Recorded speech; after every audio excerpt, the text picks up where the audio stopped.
اچھی گفتگو کیجیے۔ الحمدللہ رب العالمین والصلاة والسلام علی خاتم النبیین، اما بعد فاعوذ باللہ من الشیطان الرجیم، بسم اللہ الرحمن الرحیم۔ امیر اہل سنت دامت برکاتہم العالیہ کی کتاب گفتگو کے آداب سے ایک قسط بنام اچھی گفتگو کیجیے۔ دعائے عطار یا رب المصطفیٰ، جو کوئی 17 صفحات کا رسالہ اچھی گفتگو کیجیے قسط 1 پڑھ یا سن لے، اسے سنت کے مطابق بات چیت کرنا آ جائے اور اس کی ماں باپ سمیت بے حساب مغفرت ہو، آمین بجاہ خاتم النبیین صلی اللہ علیہ وآلہ وسلم۔ درود شریف کی فضیلت، فرمان آخری نبی صلی اللہ علیہ وآلہ وسلم، بے شک بروز قیامت لوگوں میں سے میرے قریب تر وہ ہوگا جو مجھ پر سب سے زیادہ درود بھیجے۔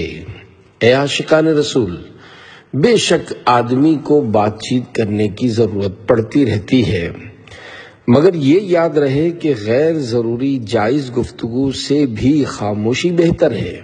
صلو علی الحبیب صلی اللہ علی محمد۔ بات چیت میں آواز بلند کرنے کی مذمت۔ اللہ پاک پارہ 21 سورہ لقمان آیت 19 میں ارشاد فرماتا ہے، وَاغْضُضْ مِن صَوْتِكَ إِنَّ أَنكَرَ الْأَصْوَاتِ لَصَوْتُ الْحَمِيرِ۔ آسان ترجمہ قرآن کنز العرفان۔ اور اپنی آواز کچھ پست رکھ، بے شک سب سے بری آواز گدھے کی آواز ہے۔ نرم آواز سے بات کرنا سنت ہے۔ حضرت علامہ مفتی سید محمد نعیم الدین مراد آبادی رحمۃ اللہ علیہ اس مبارک آیت کی تفسیر میں لکھتے ہیں، شور مچانا اور آواز بلند کرنا مکروہ و ناپسندیدہ ہے اور اس میں کچھ فضیلت نہیں ہے۔ گدھے کی آواز باوجود بلند ہونے کے مکروہ یعنی ناپسندیدہ اور وحشت انگیز یعنی نفرت دلانے والی ہے۔ نبی کریم صلی اللہ علیہ وآلہ وسلم کو نرم آواز سے کلام یعنی بات چیت کرنا پسند تھا اور سخت آواز سے بولنے کو ناپسند رکھتے تھے۔ مشرکین عرب اونچا بولنے کو فخر سمجھتے تھے۔ حضرت علامہ اسماعیل حقی رحمۃ اللہ علیہ لکھتے ہیں، جب لوگ آپس میں گفتگو کریں تو ان میں سب سے زیادہ بری اور وحشت ناک یعنی نفرت دلانے والی آواز اس کی ہے جو گدھے کی طرح اونچی آواز سے بولتا ہے۔ مشرکین عرب اونچا بولنے کو فخر سمجھتے تھے۔ اس آیت میں ان کے اس فخریہ طریقے کا رد فرمایا گیا۔ گدھا کیوں بولتا ہے؟ گدھے کی آواز کا تذکرہ ہو رہا ہے تو اس بارے میں ایک معلوماتی روایت پیش کی جاتی ہے۔ چنانچہ فرمان مصطفیٰ صلی اللہ علیہ وآلہ وسلم، جب تم مرغ کی آواز سنو تو اللہ پاک کے فضل کی دعا کرو کیونکہ وہ فرشتے کو دیکھتا ہے، اور جب تم گدھے کا رینکنا یعنی بولنا سنو تو شیطان سے اللہ پاک کی پناہ مانگو کیونکہ وہ شیطان کو دیکھتا ہے۔ مثلاً یوں کہیے، اعوذ باللہ من الشیطان الرجیم۔ زور سے چھینکنا بھی مکروہ ہے۔ حضرت علامہ اسماعیل حقی رحمۃ اللہ علیہ اوپر بیان کی ہوئی آیت مبارکہ کے تعلق سے مزید لکھتے ہیں، اس سے چھینک کا مسئلہ بھی واضح یعنی ظاہر ہو گیا کہ زور سے چھینکنا مکروہ یعنی ناپسندیدہ ہے، اسی لیے حکم ہے کہ جتنا ممکن ہو آہستہ آواز سے چھینکنے کی کوشش کریں۔ فرمان مصطفیٰ صلی اللہ علیہ وآلہ وسلم، زور سے چھینکنا شیطان کی طرف سے ہے۔ سرکار دو عالم صلی اللہ علیہ وآلہ وسلم مسجد میں زور کی چھینک کو ناپسند فرماتے۔ حضرت علامہ عبد الرؤوف مناوی رحمۃ اللہ علیہ اس حدیث پاک کے بارے میں فرماتے ہیں، مطلب یہ ہے کہ مسجد میں زور سے چھینکنا زیادہ مکروہ یعنی سخت ناپسندیدہ ہے اور مسجد کے علاوہ کم۔ ملنے والے کی طرف چہرہ رکھیے۔ پارہ 21 سورۃ لقمان آیت 18 میں ارشاد الہی ہے، وَلَا تُصَعِّرْ خَدَّكَ لِلنَّاسِ۔ آسان ترجمہ قرآن کنز العرفان، اور لوگوں سے بات چیت کرتے وقت اپنا رخسار ٹیڑھا نہ کر۔ حضرت علامہ سید نعیم الدین مراد آبادی رحمۃ اللہ علیہ اس مبارک آیت کی تفسیر میں لکھتے ہیں، جب آدمی بات کریں تو انہیں یعنی جس سے بات کر رہے ہیں ان کو حقیر جان کر ان کی طرف سے رخ پھیرنا جیسا متکبرین یعنی مغروروں کا طریقہ ہے، اختیار نہ کرنا، غنی و فقیر یعنی امیر و غریب سب کے ساتھ بتواضع یعنی عاجزی سے پیش آنا۔ حضرت علامہ اسماعیل حقی رحمۃ اللہ علیہ تفسیر روح البیان میں لکھتے ہیں کہ سلام و کلام اور ملاقات کے وقت بطور تواضع یعنی عاجزی کے طور پر اپنا پورا چہرہ لوگوں کے سامنے لائیے، ان سے چہرہ نہ ہٹائیے اور نہ اس کا کچھ حصہ چھپائیے۔ متکبرین کی عادت ہوتی ہے کہ لوگوں کو ایسے ہی حقارت کی نگاہ سے دیکھتے ہیں اور فقراء و مساکین کو غصے سے دیکھتے ہیں، بلکہ تمہارے ہاں امیر و غریب دونوں اچھے سلوک کے معاملے میں برابر ہوں۔ گفتگو سمجھ میں آئے ایسا انداز ہونا چاہیے۔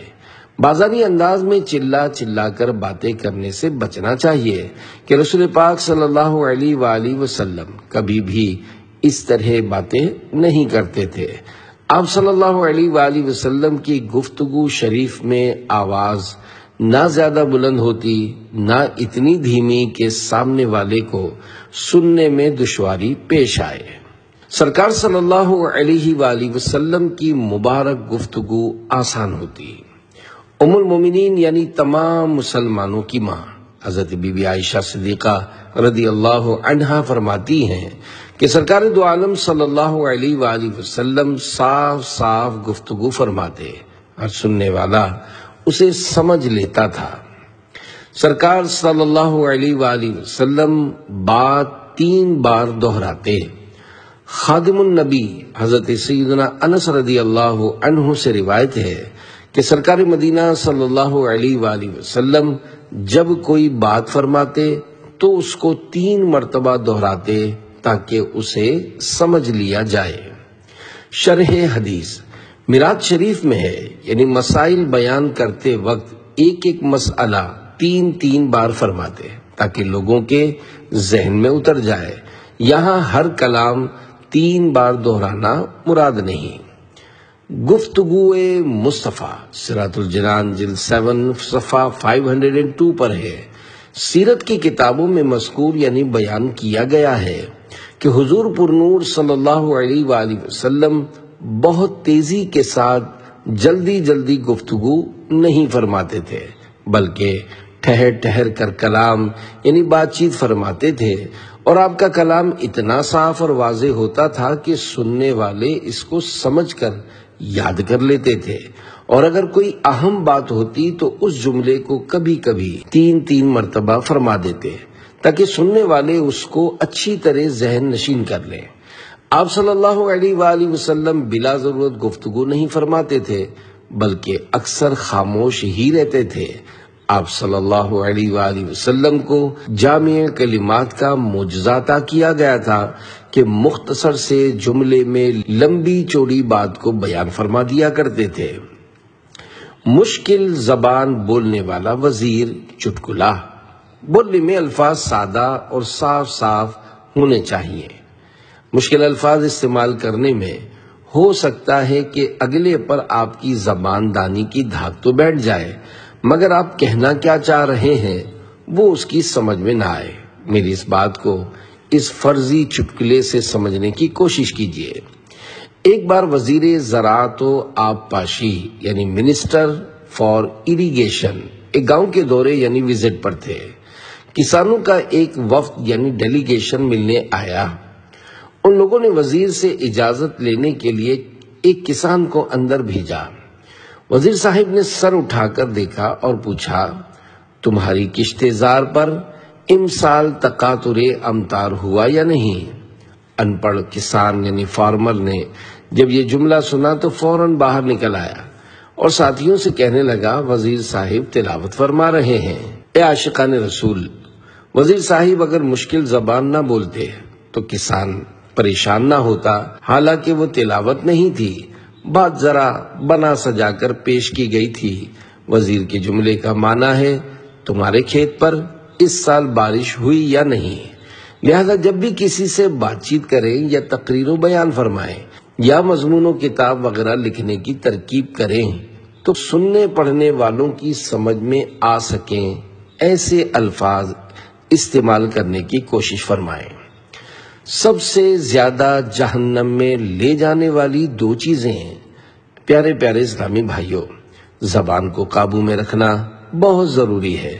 بے شمار لوگ ایسے بھی ہوں گے جو صرف زبان کی وجہ سے جہنم میں داخل ہوں گے۔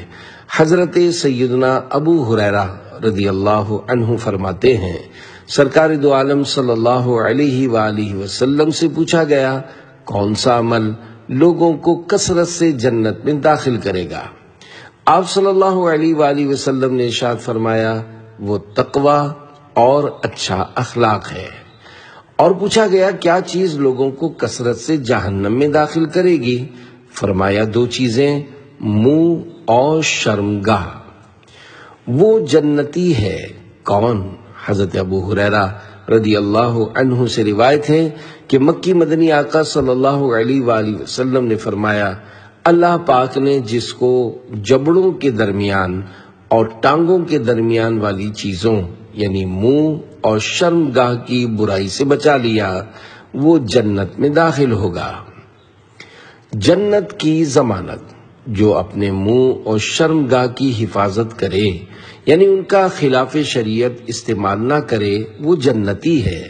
چنانچہ صحابی رسول حضرت سیدنا سہل بن سعد رضی اللہ عنہ کا کہنا ہے سرکار مدینہ صلی اللہ علیہ وآلہ وسلم نے فرمایا جو مجھے اپنے جبڑوں اور ٹانگوں کے درمیان والی چیزوں یعنی منہ اور شرمگاہ کی ضمانت گارنٹی دے میں اسے جنت کی ضمانت یعنی گارنٹی دیتا ہوں۔ یعنی منہ اور شرمگاہ کو شریعت کی منع کی ہوئی چیزوں سے بچانے پر جنت کا وعدہ ہے۔ 80% گناہ زبان سے ہوتے ہیں۔ دو جبڑوں کے درمیان کی چیز زبان اور تالو وغیرہ ہے اور دو پاؤں کے بیچ کی چیز شرمگاہ ہے، یعنی اپنی زبان کو جھوٹ، غیبت، ناجائز باتیں کرنے سے بچائے، اپنے منہ کو حرام غذا سے محفوظ رکھے، اپنی شرمگاہ کو بدکاری کے قریب نہ جانے دے۔ ظاہر بات ہے کہ ایسا مسلمان متقی یعنی پرہیزگار ہوگا۔ خیال رہے کہ تقریباً 80% یعنی زیادہ تر گناہ زبان سے ہوتے ہیں۔ جو اپنی زبان کی حفاظت کرے تو وہ چوری، ڈکیتی، قتل بھی نہیں کرتا۔ انسان جرم جب ہی کرتا ہے جب وہ جھوٹ بولنے پر آمادہ یعنی تیار ہو جائے کہ اگر پکڑا گیا تو میں انکار کر دوں گا۔ جھوٹ تمام گناہوں کی جڑ ہے۔ خیال رہے کہ حضور صلی اللہ علیہ وآلہ وسلم کی یہ ضمانت یعنی گارنٹی تا قیامت انسانوں کے لیے ہے، اور حضور صلی اللہ علیہ وآلہ وسلم کی ضمانت خدا کی ضمانت یعنی گارنٹی ہے۔ زبان سے تمام اعضاء کی التجا۔ صحابی نبی حضرت سیدنا ابو سعید خدری رضی اللہ عنہ سے روایت ہے کہ سرکار مدینہ صلی اللہ علیہ وآلہ وسلم نے فرمایا جب انسان صبح کرتا ہے تو اس کے اعضاء یعنی بدن کے حصے جھک کر زبان سے کہتے ہیں ہمارے بارے میں اللہ پاک سے ڈر کیونکہ ہم تجھ سے متعلق ہیں، اگر تو سیدھی رہے گی ہم بھی سیدھے رہیں گے اور اگر تو ٹیڑھی ہو گئی ہم بھی ٹیڑھے ہو جائیں گے۔ اجتماعی اعتکاف اصلاح کا ذریعہ بن گیا۔ پیارے پیارے اسلامی بھائیوں، اگر ہم نے زبان کا صحیح استعمال کیا تو اس کا جو کچھ فائدہ ہوگا وہ جسم کے سارے اعضاء یعنی پارٹس پائیں گے، اور اگر یہ سیدھی نہ چلی، کسی کو گالی وغیرہ دے دی تو زبان کو کوئی تکلیف ہو یا نہ ہو، پٹائی بدن کے دیگر اعضاء یعنی حصوں کی ہوگی۔ زبان کی احتیاط کا ذہن بنانے کے لیے دعوت اسلامی کے دینی ماحول سے ہر دم وابستہ رہیے۔ اللہ کریم توفیق دے تو ماہ رمضان مبارک میں دعوت اسلامی والے عاشقان رسول کے ساتھ اعتکاف کی سعادت حاصل کیجیے۔ سبحان اللہ، اعتکاف کی بھی کیا خوب برکتیں ہیں۔ آئیے ایک مدنی بہار آپ کے گوش گزار کروں ضلع منڈی بہاؤالدین پنجاب کے ایک اسلامی بھائی کی بیان کردہ تفصیلات کے مطابق۔ وہ دعوت اسلامی کے دینی ماحول میں آنے سے پہلے معاذ اللہ نشہ کیا کرتے تھے۔ شراب اور چرس کی ایسی لت لگ چکی تھی کہ نشہ آور چیزیں خریدنے کے لیے چوری اور ڈکیتی بھی شروع کر دی تھی، جس کی وجہ سے ان کے گھر بلکہ علاقے والے بھی پریشان تھے۔ ان کے سدھرنے کی منزل کی طرف سفر اس طرح شروع ہوا کہ انہیں رمضان کے برکت والے مہینے میں دعوت اسلامی کے عاشقان رسول کے ساتھ سنت اعتکاف کی سعادت حاصل ہو گئی۔ اعتکاف میں اچھی صحبت میں ملی اور کتاب فیضان سنت کا مطالعہ بھی کرتے رہے۔ کچھ عرصے بعد انہیں منڈی بہاؤالدین میں قائم دعوت اسلامی کے مدنی مرکز فیضان مدینہ میں ہونے والے ہفتہ وار اجتماع میں شرکت کا موقع ملا، جہاں اسلامی حلیے میں موجود عاشقان رسول کی کثیر تعداد دیکھ کر دل کی حالت بدلنے لگی۔ ایک ہفتے بعد مقررہ وقت پر یہ پھر ہفتہ وار اجتماع میں پہنچ گئے اور بیان سننے لگے۔ بیان میں کچھ ایسا اثر تھا کہ ان کے دل کی دنیا زیر و زبر ہو گئی اور یہ اپنے گناہوں سے توبہ کر کے ہی گھر لوٹے۔ وہ نہ صرف 5 وقت کی فرض نمازوں کی پابندی کرنے لگے بلکہ ان کے چہرے پر ایک مٹھی داڑھی بھی سج گئی اور ان کا لباس بھی سنتوں کے سانچے میں ڈھل گیا۔ الحمدللہ الکریم انہیں دعوت اسلامی کے قافلوں میں عاشقان رسول کے ساتھ سفر کر کے نیکی کی دعوت کی دھومیں مچانے کا موقع بھی ملا۔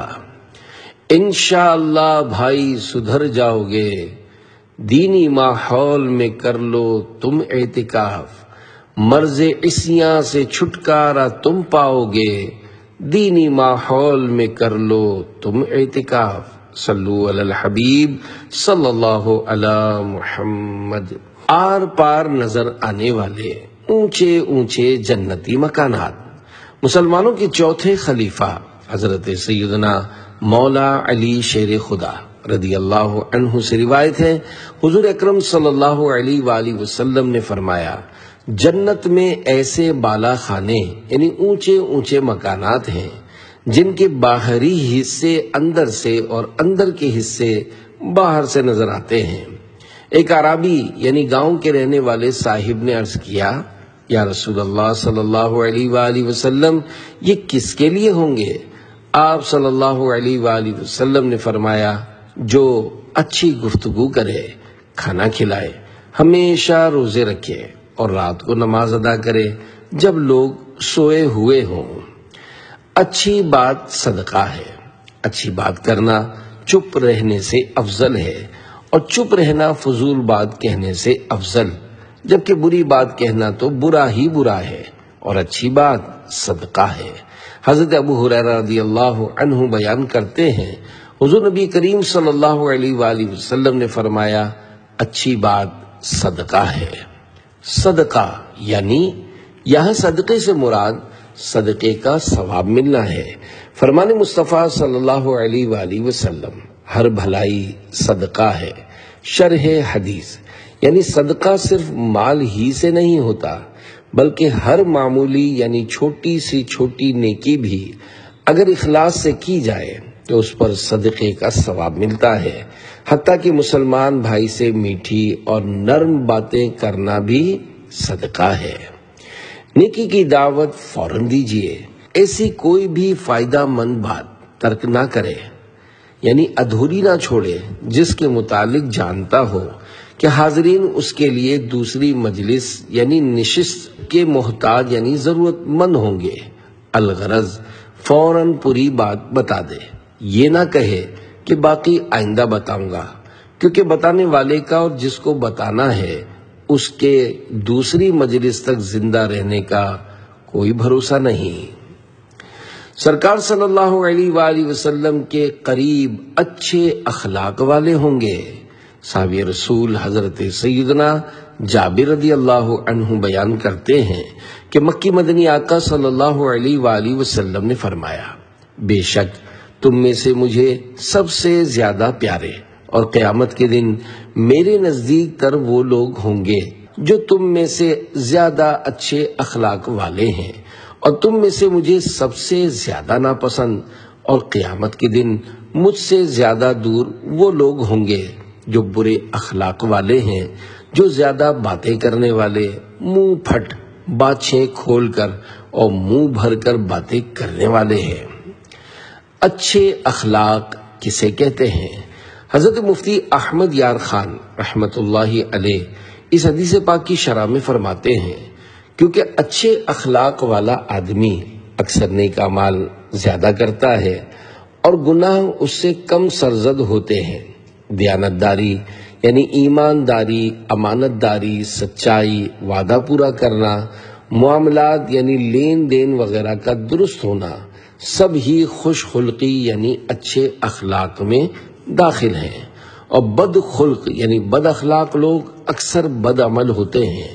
بد خلقی یعنی بد اخلاقی خود بھی بد عملی ہے اور بہت سی بد عملیوں کا ذریعہ، جھوٹ، امانت میں خیانت، وعدہ خلافی، بد معاملگی یعنی لین دین میں ہیرا پھیری وغیرہ، سب ہی بد اخلاقی کی شاخیں یعنی برانچز ہیں۔ سب سے زیادہ نقصان دہ چیز، اے عاشقان رسول، زبان کی حفاظت بہت ضروری ہے، کیونکہ سب سے زیادہ فسادات و نقصانات اسی سے ظاہر ہوتے ہیں۔ صحابی رسول حضرت سیدنا سفیان بن عبداللہ رضی اللہ عنہ سے روایت ہے کہ میں نے ایک بار دربار رسالت میں عرض کی، یا رسول اللہ صلی اللہ علیہ وآلہ وسلم، آپ میرے لیے سب سے زیادہ خطرناک و نقصان دہ چیز کسے قرار دیتے ہیں؟ تو سرکار مدینہ صلی اللہ علیہ وآلہ وسلم نے اپنی زبان مبارک پکڑی، پھر فرمایا، اسے کان شیشے کی طرح اور فضول کلام پتھروں کی مانند ہے۔ حضرت علامہ عبد الوہاب شعرانی رحمت اللہ علیہ فرماتے ہیں، میں نے شیخ افضل الدین رحمت اللہ علیہ کو فرماتے سنا کہ کان شیشے کی طرح اور فضول کلام پتھروں کی طرح ہے، جب بھی اس شیشے میں پتھر پھینکے جائیں تو شیشہ ٹوٹ کر چورا چورا ہو جائے گا۔ زبان میں ہڈی نہیں مگر ہڈیاں توڑوا دیتی ہے۔ کہا جاتا ہے زبان میں ہڈی نہیں مگر ہڈیاں توڑوا دیتی ہے، زبان تلوار نہیں مگر خون بہا دیتی ہے۔ کسی نے کتنی خوبصورت بات کہی ہے، جن باتوں پر جھگڑا کر کے لوگ منو مٹی تلے جا سوتے ہیں، انہی باتوں پر ہلکی سی مٹی ڈال کر دنیا میں پرسکون زندگی گزاری جا سکتی ہے۔ کسی کو گدھا یا خنزیر کہنا، تابعی بزرگ حضرت ابراہیم نخعی رحمت اللہ علیہ فرماتے ہیں، اگر کوئی شخص کسی کو گدھا، ڈونکی یا خنزیر، پگ کہہ کر پکارے گا تو قیامت کے دن اس پکارنے والے سے پوچھا جائے گا، بتا کیا میں نے اسے گدھا بنایا تھا؟ بتا کیا میں نے اسے خنزیر پیدا کیا تھا؟ مسلمان کو برے لقب سے پکارنا گناہ ہے۔ اے عاشقان رسول، مسلمان کو برے نام سے پکارنا بحکم قرآنی منع ہے۔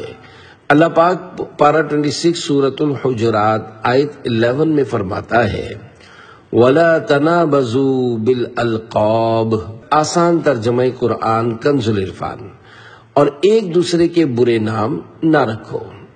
تو معلوم ہوا مسلمان کا برا نام رکھنا منع ہے۔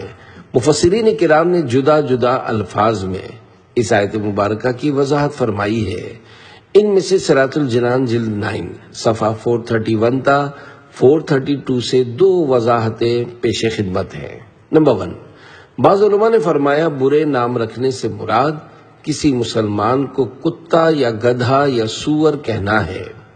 2، بعض علماء نے فرمایا کہ اس سے وہ القاب یعنی ٹائٹلز مراد ہیں جن سے مسلمان کی برائی نکلتی ہو اور اس کو ناگوار ہو، لیکن تعریف کے القاب جو سچے ہوں ممنوع نہیں، جیسا کہ مسلمانوں کے پہلے خلیفہ حضرت ابو بکر صدیق رضی اللہ عنہ کا لقب عتیق اور دوسرے خلیفہ حضرت عمر رضی اللہ عنہ کا فاروق، اور تیسرے خلیفہ حضرت عثمان غنی رضی اللہ عنہ کا ذو النورین، اور چوتھے خلیفہ حضرت علی رضی اللہ عنہ کا ابو تراب، اور صحابی رسول حضرت خالد رضی اللہ عنہ کا سیف اللہ تھا۔ اور جو القاب گویا کے نام بن گئے اور القاب والے کو ناگوار نہیں، وہ القاب بھی ممنوع نہیں، جیسے مشہور محدثین آمش یعنی کمزور نظر والا، اور عارج یعنی ایک پاؤں سے معذور وغیرہ۔ فرشتے لعنت بھیجتے ہیں۔ اللہ پاک کے پیارے پیارے آخری نبی محمد عربی صلی اللہ علیہ وآلہ وسلم نے ارشاد فرمایا، جس کسی نے مسلمان کو اس کے نام کے علاوہ کسی لفظ یعنی برے نام سے پکارا، اس پر فرشتے لعنت کرتے ہیں۔ شرح حدیث، حضرت علامہ عبد الرؤوف مناوی رحمۃ اللہ علیہ وفات 1031 ہجری بیان فرماتے ہیں، اس کے لیے فرشتے لعنت کرتے ہیں کا مطلب یہ ہے کہ مسلمان کو برے نام سے پکارنے والے کے لیے فرشتے نیک لوگوں کے مقام و مرتبے سے محرومی کی دعا کرتے ہیں، جبکہ نام کے علاوہ کسی اور لفظ سے پکارنے سے مراد یہ ہو سکتی ہے کہ ایسے نام یا لقب سے پکارنا جو اسے برا لگے۔ ہاں، اگر ایسے الفاظ سے پکارا جو برے نہ لگتے ہوں تو حرج نہیں، جیسے کسی کو اس کے اصل نام کے بجائے اے عبداللہ، اے بھائی وغیرہ کہہ کر پکارنا۔ بچوں سے بھی سچ بولیے، صحابی نبی حضرت عبداللہ بن عامر رضی اللہ عنہ اپنے بچپن شریف کا واقعہ بیان کرتے ہوئے فرماتے ہیں کہ نبی کریم صلی اللہ علیہ وآلہ وسلم ایک دن ہمارے گھر تشریف فرما تھے کہ میری امی جان نے مجھے اپنے پاس بلاتے ہوئے کہا کہ ادھر آؤ، میں تمہیں کچھ دوں گی۔ رسول اکرم صلی اللہ علیہ وآلہ وسلم نے میری امی جان سے پوچھا، تم نے اسے کیا دینے کا ارادہ کیا ہے؟ انہوں نے عرض کی، میں اسے کھجور دوں گی۔ آپ صلی اللہ علیہ وآلہ وسلم نے فرمایا، اگر تم اسے کچھ نہ دیتی تو تمہارا ایک جھوٹ لکھ دیا جاتا۔ حضرت عبداللہ بن عامر کا ذکر خیر۔ آئیے یہ روایت بیان کرنے والے صحابی نبی حضرت عبداللہ بن عامر رضی اللہ عنہ کے مبارک حالات سنتے ہیں۔ آپ کا نام مبارک عبداللہ ابن عامر ابن قریظ، آپ قریشی ہیں۔ مسلمانوں کے تیسرے خلیفہ حضرت عثمان غنی رضی اللہ عنہ کے ماموزاد بھائی ہیں۔ ولادت یعنی برتھ کے بعد انہیں سرکار دو عالم صلی اللہ علیہ وآلہ وسلم کی خدمت میں لایا گیا، آپ نے ان پر دم کیا۔ حضرت سیدنا عثمان غنی رضی اللہ عنہ کے دور خلافت میں بصرے اور خراسان کے گورنر رہے۔ حضرت سیدنا امیر معاویہ رضی اللہ عنہ نے آپ کو اس عہدے پر قائم رکھا۔ نہر بصرہ آپ نے ہی کھدوائی، بڑے سخی تھے، 57 یا 58 ہجری میں وفات پائی۔ مال و مکان دونوں رکھو۔ واقعہ، صحابی نبی حضرت عبداللہ بن عامر رضی اللہ عنہ نے تابعی بزرگ حضرت خالد بن عقبہ رحمۃ اللہ علیہ سے ان کا بازار والا مکان 70 یا 80,000 یعنی 70 یا 80,000 درہم میں خریدا۔ رات ہوئی تو حضرت خالد رحمۃ اللہ علیہ کے گھر والوں کے رونے کی آواز سنی تو اپنے گھر والوں سے پوچھا، یہ کیوں رو رہے ہیں؟ انہوں نے کہا، مکان کے فروخت یعنی سیل ہو جانے کی وجہ سے۔ تو آپ رضی اللہ عنہ کا دریائے سخاوت جوش میں آیا اور اپنے غلام سے فرمایا، اے غلام، حضرت خالد بن عقبہ کے پاس جا کر کہو تم مکان بھی اور اس کی جو رقم طے ہوئی وہ بھی اپنے پاس رکھ لو، اللہ پاک کی ان پر رحمت ہو اور ان کے صدقے ہماری بے حساب مغفرت ہو، آمین بجاہ خاتم النبیین صلی اللہ علیہ وآلہ وسلم، صلو علی الحبیب صلی اللہ علی محمد۔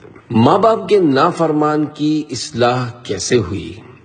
صحابہ و اہل بیت علیہم رضوان کی محبت بڑھانے، مسلمانوں کے نام بگاڑنے سے بچنے کا ذہن بنانے اور بچوں کے ساتھ بھی ہمیشہ سچ بولنے کی عادت اپنانے کا جذبہ پانے کے لیے دعوت اسلامی کے قافلوں کے مسافر بنیے۔ دعوت اسلامی کے دینی ماحول کی برکت سے ایک ماں باپ کے نافرمان نوجوان کی اصلاح ہو جانے کی ایک مدنی بہار سنیے اور جھومیے۔ جھنگ پنجاب کے ایک نوجوان پہلے پہل بے نمازی اور ماں باپ کے نافرمان تھے۔ یوں یہ اللہ پاک کا بھی اور بندوں کا بھی حق ضائع کر رہے تھے۔ ایک مرتبہ ان کے والد صاحب کی دکان پر ایک رشتہ دار ملاقات کے لیے آئے جو دعوت اسلامی کے دینی ماحول سے تعلق رکھتے تھے۔ اس وقت یہ بھی وہاں موجود تھے۔ ان اسلامی بھائی نے دعوت اسلامی کے ہفتہ وار سنتوں بھرے اجتماع میں شرکت کی دعوت پیش کی جو انہوں نے قبول کر لی اور جمعرات کو اجتماع میں شریک ہو گئے۔ انہیں اجتماع میں کچھ ایسا روحانی سکون نصیب ہوا کہ پھر باقاعدہ ہر جمعرات کو اجتماع میں شرکت کرنا ان کا معمول بن گیا۔ اتنا ہی نہیں، رشتہ دار اسلامی بھائی کی انفرادی کوشش کی بدولت انہوں نے سنتیں سیکھنے سکھانے کے 3 دن کے قافلے میں بھی سفر کی سعادت حاصل کی۔ قافلے میں عاشقان رسول نے انہیں تربیتی کورس کرنے کا ذہن دیا۔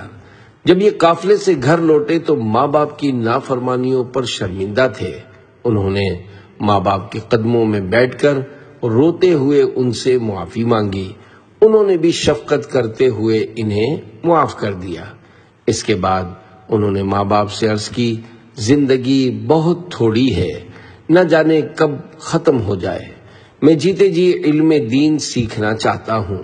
اس طرح کی گفتگو کر کے انہوں نے تربیتی کورس کے لیے ماں باپ کو راضی کر لیا اور اجازت ملنے پر خوشی خوشی اپنا سامان اٹھا کر تربیتی کورس میں شریک ہو گئے، جہاں انہیں بہت کچھ سیکھنے کو ملا۔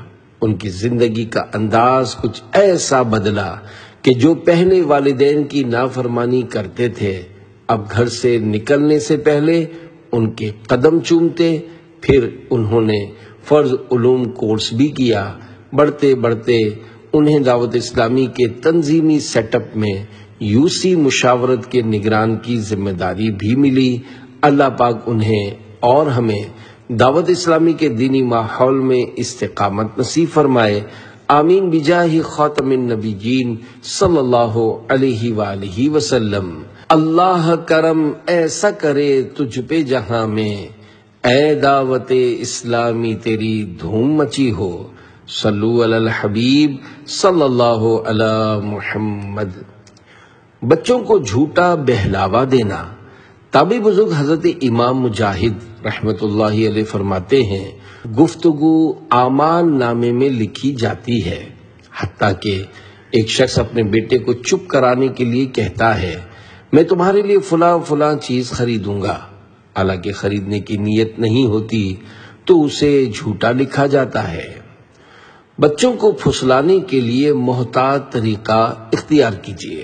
افسوس، آج کل بچوں کو بہلانے کے لیے بکثرت جھوٹ بولے جاتے ہیں۔ مثلا نیت نہ ہونے کے باوجود کہا جاتا ہے، تمہیں کھلونے، جھولا، ٹافیاں، فلاں بسکٹ لا کر دیں گے، فلاں ڈش پکا کر کھلائیں گے، فلاں جگہ سیر کرانے یعنی گھمانے پھرانے لے جائیں گے، وغیرہ وغیرہ۔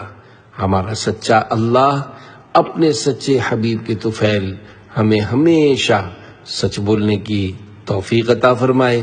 آمین بجاہ خاتم النبیین صلی اللہ علیہ وآلہ وسلم۔